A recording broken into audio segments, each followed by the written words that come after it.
একটা ঘটে যাওয়া ঘটনা নিয়ে আইনজীবী রঞ্জিত বর্মনের সাথে সিডব্লিউসি চেয়ারম্যান মান্না মুখার্জি যে ধরনের জাতিবিদ্বেষীমূলক কথাবার্তা তুলে ধরছে, এই বাদে শহর জলপাইগুড়ির বুকত দাঁড়িয়ে কবার চাই যে মান্নান মুখার্জির পথ অতি দ্রুত হাটাও এবং জলপাইগুড়ির তপশিলি জাতি উপজাতির সম্প্রীতিকে বাঁচাও। তাই অতি দ্রুত এই মান্নান মুখার্জির পথ এই শহর জলপাইগুড়ির সিডব্লিউসি এর পথ থেকে যদি অতি দ্রুত অপসারিত না হয়, শুধুমাত্র এটা জলপাইগুড়ির শহরের বুকদ এই মান্নান মুখার্জি নয়, আগামী দিনে গোটা উত্তরবঙ্গের বুকদ এই মান্নান মুখার্জির বিরুদ্ধে আন্দোলনে নামবে বৃহত্তর রাজবংশী এবং আন্দোলনে নামবে বৃহত্তর উত্তরবঙ্গের রাজবংশী ও তপশিলি আদিবাসী।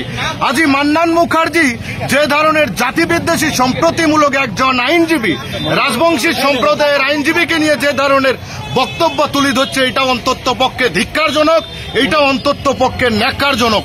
অতি দ্রুত এই আন্দোলনের পর 24 ঘন্টা বা 72 ঘন্টার মধ্যে তার পথ যদি অপসারিত না হয়, তাহলে পরে আগামী উত্তরবঙ্গের মধ্যে বৃহত্তর আন্দোলন নামে উঠবে।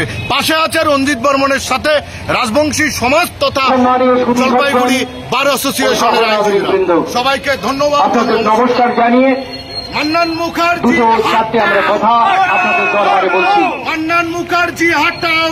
এই মুহূর্তে আমরা শহরের রাজপথ থেকে আপনাদের দ্বারে দ্বারে একটি বিশেষ ঘটনার সংক্ষিপ্ত বিবরণ দিয়ে সরকারের কাছে বিচারের দাবিতে একটি মিছিলে সামিল হয়েছি। মান্নান মুখার্জিকে গ্রেপ্তার করতে হবে,